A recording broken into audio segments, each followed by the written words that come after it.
São 7 horas e 32 minutos. Eu recebo com muita alegria aqui nos estúdios da Capital FM o juiz auxiliar da presidência do Tribunal Regional do Trabalho, doutor Ivan Tessaro.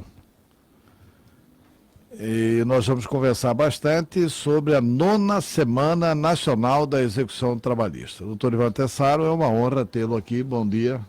Bom dia, a honra é minha. Doutor Ivan, essa 9ª semana, ela começa quando? A semana, ela vai de 16 a 20 de setembro, é quando as audiências serão realizadas, mas nós podemos dizer que ela já começou, porque nós estamos na fase de definição de quais processos serão incluídos nessas atividades que serão realizadas lá na frente. Tá, é só sobre execução trabalhista. Isso, nesse momento nós focamos processos que se encontram na fase de execução, não é processos que ainda estão definindo se a pessoa tem ou não tem direito. Já é sentença, já está transitado em julgado, já está tudo, né? Exatamente, são sentenças transitadas em julgado, já tem um título executivo constituído, a gente sabe quanto é devido, quem é o credor e quem tem que pagar. E é com esse grupo de pessoas que a gente vai trabalhar durante a Semana Nacional de Execução. Tá, e o próprio tribunal tem as partes no processo, né? O próprio tribunal convoca essas pessoas para a semana?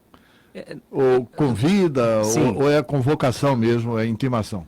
Não, na verdade, é uma tentativa de resolver o processo. Então, nós adotamos como estratégia convidar as pessoas para que compareçam. Os processos são selecionados dentre aqueles que têm potencial de serem resolvidos através de uma conciliação.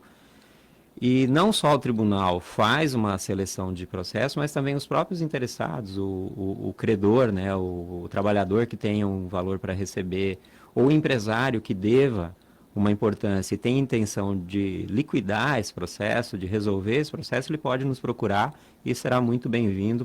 E nós teremos o maior prazer de incluir esse processo na pauta da Semana de Conciliação. Tá. Quem não está nessa fase de trânsito em julgado não deve procurar o tribunal? Nesse momento não, porque ao longo do ano nós realizamos também semanas de conciliação voltadas para processos que ainda estão na fase de conhecimento. Essa especificamente que nós estamos tratando hoje diz respeito a processos que já transitaram em julgado. Tá. Terminado um processo na fase de conhecimento, o reclamante, né? Da Justiça do Trabalho, é reclamante o nome? É reclamante. Reclamante, né? Quem propõe o processo. Quem propõe o processo o reclamante, tendo sido decidido ali na fase do conhecimento, que ele tem direito a XYZ. Isso. Ele ainda pode celebrar acordos depois da sentença dada? Por exemplo, nesse processo de execução, quando chegar lá, comparece uma empresa e fala, olha, eu não tenho condições de pagar tudo isso, eu só tenho condições de pagar isso menos aquilo. Sim, não tem problema nenhum. Ainda pode ter um acordo dentro do processo de execução? É isso que eu estou perguntando. Sim, é exatamente esse o foco que nós vamos trabalhar durante essa Semana Nacional de Execução, que é realizar acordos em processos que já transitaram em julgado. E qual é Bom, primeiro, o acordo pode ser celebrado em qualquer momento do processo. Não há qualquer obstáculo para que ele seja celebrado durante a fase de execução. O cuidado que a gente sempre precisa ter, e na execução ainda com mais relevância, é de que o trabalhador ele tenha exata noção de que, uma vez celebrado o acordo, o direito que ele passa a ter em relação àquele processo é o que foi decidido, é o que foi estabelecido no acordo, não é mais o que está na sentença. Então, é possível responder. O acordo passa a ser uma nova sentença. Passa a ser um novo título executivo, então ele passa a fazer o papel, ele substitui a sentença que foi dada anteriormente e, caso ele não seja cumprido depois, vai ser executado o acordo que deixou de ser cumprido. Tá. Nesse próprio acordo, o próprio Poder Judiciário e as partes se cercam de garantias, né? Feito o acordo, o cidadão também coloca bens em garantia na possibilidade de descumprimento ou não. É sempre uma tentativa que se faz. de que tem uma garantia prévia para que, caso o acordo não seja cumprido, a gente já possa direcionar a execução para aquele patrimônio que foi definido. Mas nós temos que ter em mente, Antero, que muitas vezes o patrão que comparece à Justiça do Trabalho, ele também enfrenta uma série de dificuldades e pode ser que ele não tenha condições de oferecer uma garantia significativa. E ainda assim, o trabalhador, por conveniência ou por perceber das dificuldades que esse empregador está enfrentando, sobretudo estou me referindo nesse momento a pequenos empregadores, que representam uma parcela significativa dos nossos clientes, vamos dizer assim. O trabalhador aceita receber parceladamente porque ele sabe que se ele for levar adiante a execução, penhorar bens, levar a leilão, provavelmente ele vai demorar mais tempo para receber e correndo um risco real de sucesso, né? Correndo um risco real de chegar lá na frente e ninguém querer comprar aquele bem que foi penhorado e ficar sem uma solução para aquilo que é a sua grande demanda, que é receber o valor que ele tem reconhecido no processo. Tá. Então a semana será em... As audiências acontecerão de 16 a 20 de setembro. Mas a partir de quando o pessoal já pode procurar a justiça? Agora já até o dia, durante esse mês, até o dia 15. E procura onde? A sede do TRT? Pode procurar no TRT, no 6º andar do prédio das Varas do Trabalho, que é o Sejusc, onde funciona o Sejusc. Pode procurar na Vara do Trabalho, onde o processo dele está tramitando, que a própria Vara do Trabalho se encarrega de comunicar ao Sejusc, que é o responsável pela realização das audiências. E isso funciona tudo dentro do TRT? Tudo dentro do TRT, tudo dentro do complexo trabalhista aqui da capital. E pode também ir no site do Tribunal Regional do Trabalho, lá tem uma abinha chamada Quero Conciliar, ele clica nessa aba e vai preencher os dados lá com o número do processo, as informações que são pedidas ali, muito simples, e uma vez feito isso, automaticamente a informação vai chegar para o órgão responsável pela realização das audiências e o processo dele vai ser incluído. Tá bom. Podemos mudar um pouquinho de assunto? Podemos, claro. Tá. Eu quero perguntar o seguinte, que efeitos tem na Justiça do Trabalho a nova legislação trabalhista do Brasil? Diminuíram os processos, porque aquela lenda de que ia gerar milhares e milhares de empregos, nós continuamos basicamente com o mesmo número de desempregados. Mas como que foi, pelo menos, a questão na Justiça do Trabalho? Desafogou a Justiça? Diminuíram os processos? O que vocês observam como juízes do trabalho? Sim, o impacto mais significativo que nós notamos é a queda no número de novas ações que estão sendo ajuizadas. Nós tivemos uma redução de aproximadamente 30% no quantitativo de processos novos que são dado entrada, se compararmos o período que antecedia a reforma trabalhista com o período posterior. Então esse é o ponto mais relevante que nós temos para destacar. E por que reduziu? Essencialmente por um motivo. Agora, pós-reforma trabalhista, o trabalhador, caso ele perca o pedido que ele fez, ele pode pagar honorários de sucumbência, ou seja, ele tem que pagar o advogado da outra parte. Então, isso faz com que os autores de ações sejam muito mais cautelosos, né? Então, se ele não tiver certeza do direito, ele não vai se aventurar, isso, né? Essencialmente é isso, mas a gente precisa também fazer um destaque que muitas vezes a pessoa deixa de propor a ação porque ela tem muita dúvida da sua capacidade de produzir a prova. Ainda que ela tenha convicção pessoal, subjetiva, de que ela foi lesada, mas se ela não tem uma prova muito clara daquilo, ela não propõe ação porque, na dúvida, ela prefere não correr o risco de ter que pagar honorários lá na frente. A caducidade continua sendo de 5 anos? Quer dizer, 5 anos o trabalhador deixa de ter o direito de reclamar, é isso? Sim, isso é prescrição, né? São 5 anos no curso do contrato, mas a partir do momento em que o trabalhador é dispensado ou ele pede demissão, aí dali para frente contam-se mais 2 anos. Então, da hora que o contrato que ele é demitido, tem 2 anos para entrar com a ação. No dia que ele entra com a ação, ela retroage 5 anos. Tudo que foi de 5 anos para trás já está prescrito então também. São duas prescrições. São 2 Mas prazos, se ele deixar para entrar no 3º ano, ele já perdeu o prazo. Depois da demissão, sim, o processo dele não vai ser nem analisado. E antigamente era 5, né? Não. Eram 2 mesmo? Era dessa forma, assim. Desde a Constituição de 88 é nesse formato. O jornalista Luana Dalbian tem uma pergunta para fazer para o senhor. Bom dia. Bom dia. Eu gostaria de saber do senhor que nessa segunda-feira, dia 1º, o senhor recebeu representantes dos médicos que estão com salários em atraso da Santa Casa, né? Exato. Eu gostaria de saber como foi a conversa, qual que será a possível solução para esse caso. Veja, nós temos trabalhado com afinco na tentativa de resolver o problema que é mais grave envolvendo os trabalhadores da Santa Casa. É um fato público e notório, o Estado todo está compadecido com a situação daquele hospital que faz parte da história de Mato Grosso.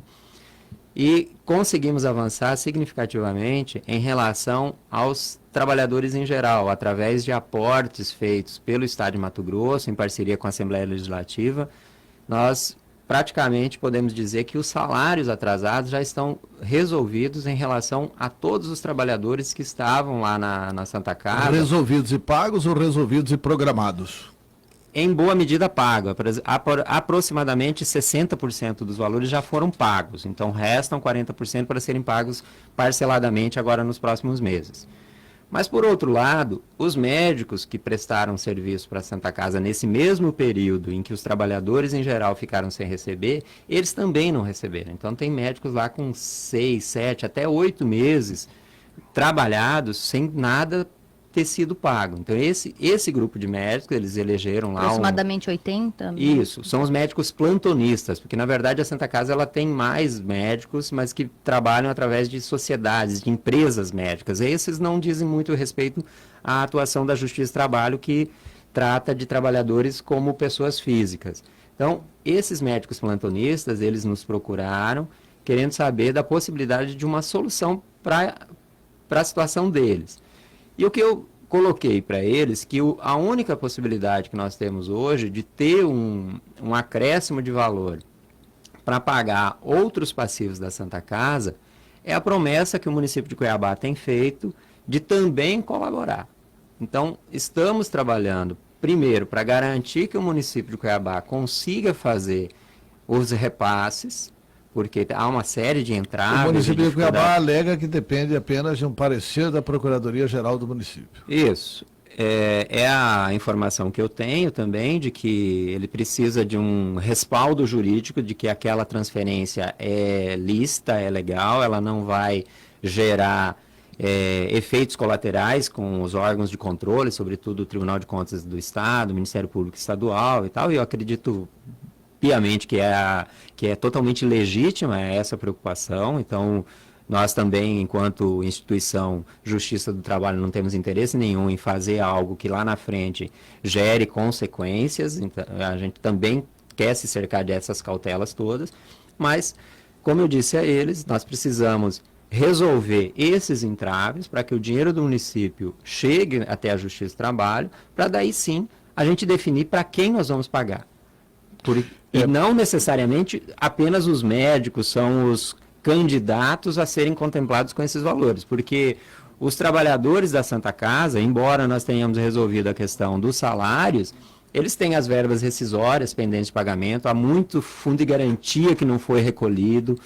Enfim, o que eu posso assegurar é que esse valor, chegando para a Justiça do Trabalho, ele vai ser dado uma destinação absolutamente legítima, transparente, todos vão ter conhecimento do que vai ser feito com ele, mas ele não é suficiente para quitar o passivo trabalhista. O que o senhor está dizendo é o seguinte, que no acordo feito com o Estado e com a Assembleia, é suficiente para pagar os trabalhadores. Para pagar os salários que deixaram de ser pagos. Que deixaram de ser pagos. De todos os trabalhadores. De todos os trabalhadores.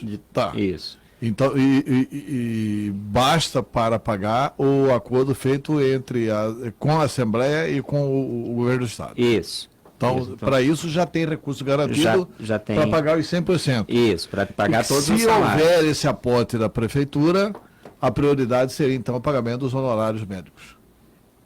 É uma possibilidade. Eu não vou fazer essa afirmação porque a destinação do valor, como tudo que nós já fizemos até hoje envolvendo a Santa Casa, sempre foi com muita transparência e sempre de forma consensual, eu preciso que o município, que a própria Santa Casa, eles anulam que o valor seja destinado para o pagamento dos médicos. A Santa Casa, que o senhor fala aí, é a Sociedade Beneficente Santa Casa. A Sociedade Beneficente Santa Casa. Que não é a Santa continua Casa existindo como pessoa jurídica, isso. Mas não é o Hospital Santa Casa do Governo do Estado. Exatamente, não é o Hospital Santa Casa do Governo do Estado. É a Santa Casa, a histórica, esse hospital que nós já nos acostumamos a ter na nossa vida desde sempre, né? Pois é, e aí voltando à nossa pauta inicial da questão da execução.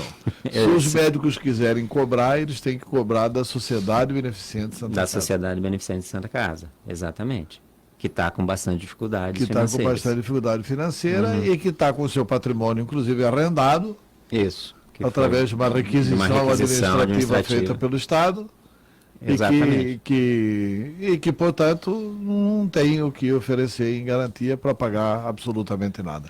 Numa análise muito superficial, a não ser que invada o patrimônio dos administradores, dos sócios da sociedade beneficente. Né? É uma alternativa que nesse momento ela não está sendo colocada, porque ainda tem as edificações e todas as instalações são da Santa Casa. Então aquilo ali é um patrimônio grande que nós podemos eventualmente direcionar a execução para a sede da Santa Casa, porque ela não é do Estado de Mato Grosso, ela continua sendo da Santa Casa de Misericórdia. Então, eventualmente, se a gente não conseguir, por outra alternativa, resolver esses problemas todos, eu vislumbro lá na frente uma penhora da sede da Santa Casa, por exemplo. É uma alternativa, não estou afirmando que isso vai acontecer, por favor.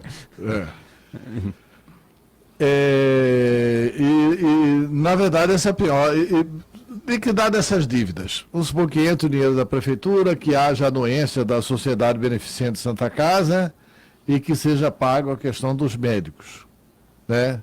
Aí, é evidente, a Santa Casa deve outras coisas, como fornecedores, remédios, parará, Sim. Que isso o próprio Estado vai ter que fazer conciliações com esses credores para que possa continuar comprando deles para o novo Hospital Santa Casa e descontando do tal do arrendamento da requisição feita. Mas vai chegar um determinado momento em que essas dívidas vão acabar, daqui a longo tempo. Eu espero que sim. Né? Daqui a longo tempo. E a Sociedade Beneficente da Santa Casa pode, lá na frente, bater o pé e falar, eu quero o imóvel de volta. É uma possibilidade que eu entendo que é perfeitamente possível, porque, afinal de contas, toda aquela estrutura que existe lá é